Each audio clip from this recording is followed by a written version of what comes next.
Boa noite, senhoritas e senhores, meus queridos do sexto.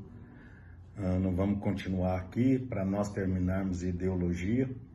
Vocês se lembram que na aula passada, até na live, eu falei que a ideologia nós terminamos assim, ó. Uma forma de consciência da realidade, mas consciência parcial e ilusória, que se baseia na criação de conceitos e preconceitos como instrumento de dominação. Como eu falei para vocês, ele vai falar desse lado negativo da ideologia, com qual intuito? Que a gente então tenha cuidado, muito cuidado, em abraçar qualquer ideologia, sem antes primeiro conhecer a realidade de fato. E como que eu conheço? Eu tenho que saber primeiro o que é ideologia, daí eu não consigo e nem vou entrar em alguma coisa que não é do bem, né? Se é que a gente pode dizer isso. Mas aí nós temos uma outra filósofa de muito renome, que é a Marilene Chauí, e ela apresenta alguns traços da ideologia. Ela fala o seguinte, que são traços gerais da ideologia. Ela dá o nome de anterioridade. Às vezes pode ser complexo, mas eu acho que é o momento certo para vocês aprenderem sobre ideologia. Porque ela fala assim, no quesito a respeito de anterioridade. A ideologia funciona como um conjunto de ideias, normas e valores destinados a fixar, prescrever de antemão os modos de pensar e agir, sentir e agir das pessoas. Predetermina o pensamento, a ação, desprezando a história e a prática na qual cada pessoa se inscreve, vive e produz.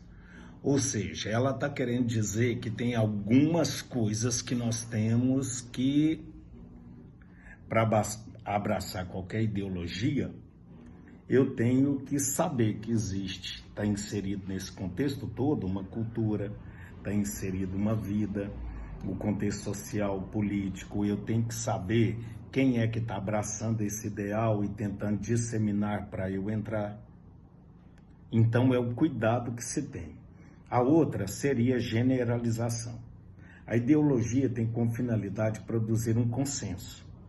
Aquilo que é o quê? Um senso comum, uma aceitação geral em torno de certas teses e valores. Com isso, generaliza toda a sociedade, aquilo que corresponde aos interesses específicos dos grupos ou classes dominantes, o bem de alguns, e difundido como se fosse o bem comum.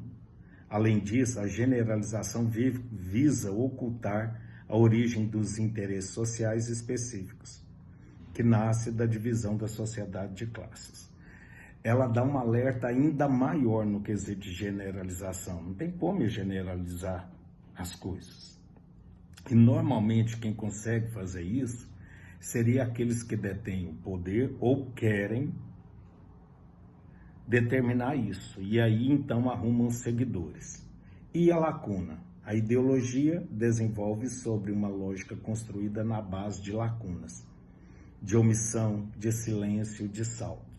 Que é o seguinte, eles veem a necessidade, veem pessoas que estão aí à mercê, e aí tem um vazio, tem um vácuo, ela entra para formar ideologia.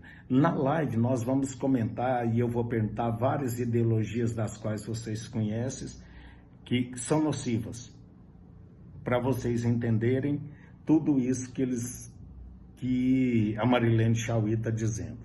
Uma lógica montada para ocultar em vez de revelar, falsear em vez de esclarecer, esconder em vez de descobrir.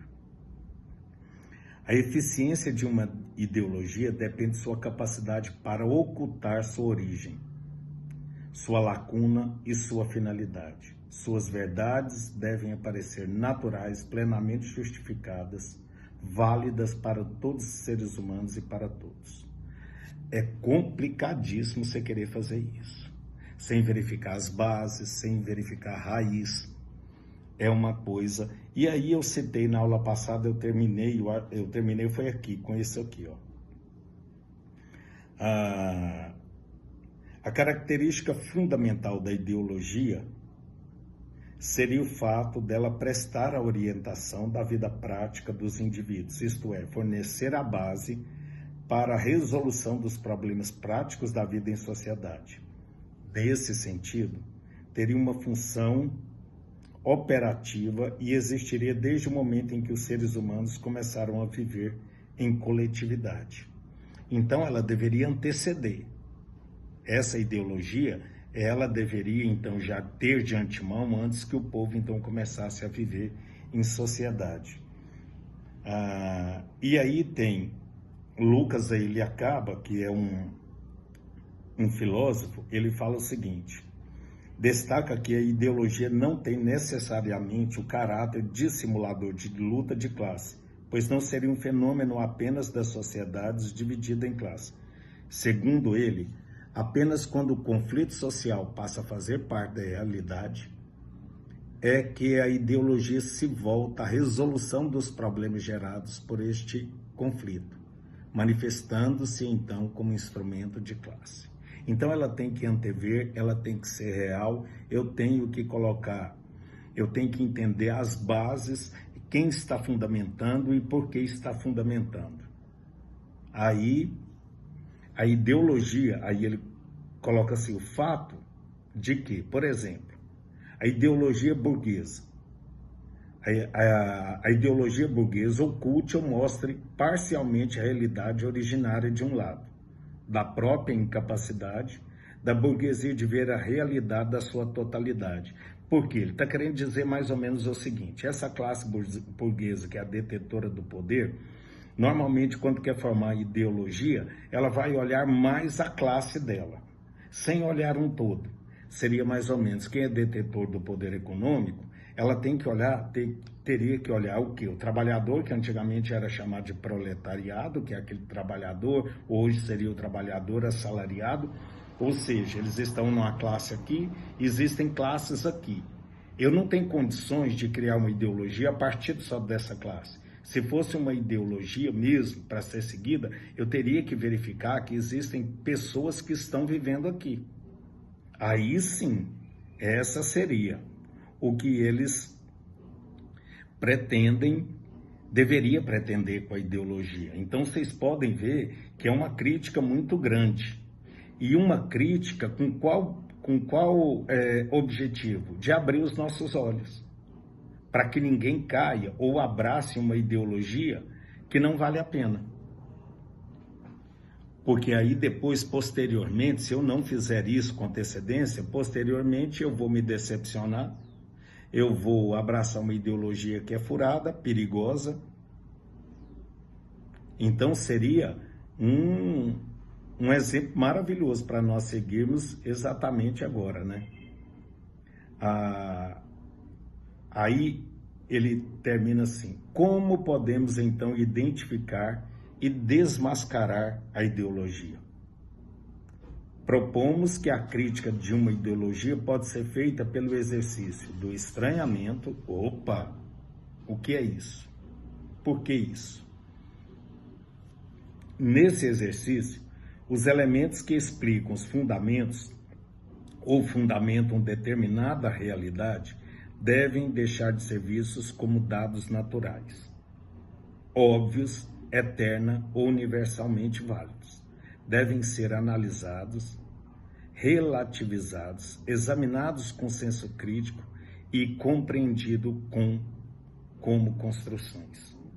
É fantástico isso, né? E aí tem um filósofo incrível, que eu gosto mais, um alemão, que é Bertolt Brecht. Ele vai falar algo muito bacana, que eu vou terminar a aula de hoje assim, porque na live nós vamos então comentar sobre isso tudo. Eu acho de grande validade para vocês estão aí na pré-adolescência, vocês vão começar a ver muita coisa, vocês vão ver coisas aparecendo, e que vocês têm que ter todo esse cuidado.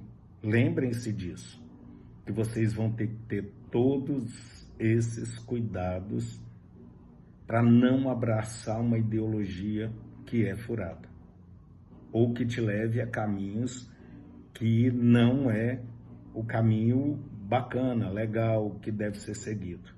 Ele põe assim: nós pedimos com insistência, não digam nunca, isso é natural, diante dos acontecimentos de cada dia, numa época em que reina a confusão, em que corre sangue, em que se ordena a desordem, em que o arbítrio tem força de lei, em que a humanidade se desumaniza. Não digam nunca, isso é natural. Não achem que é assim. Não achem mesmo que vocês possam ter olhos críticos, e vocês já têm uma visão crítica muito bacana. A cada dia que eu dou aula para vocês, eu fico mais apaixonado por vocês, por saber que vocês têm uma visão tão bacana. E isso serve ainda muito mais para abrir os nossos olhos, para nós entendermos muito mais. E as coisas que nos aparecerem, ideologias com o intuito de fazer com que a gente abrace uma ideia para uma luta, que eu venha lutar por algo que valha a pena. Então, Bertolt Brecht, ele deixa isso aqui para nós como algo divino. Divino mesmo. Você imagina, numa época em que reina a confusão, em que corre sangue, em que há ordem e desordem, em que se ordena a desordem, em que o arbítrio tem força de lei, em que a humanidade se desumaniza, nunca digam isso é natural. Ok? Um abraço, gente.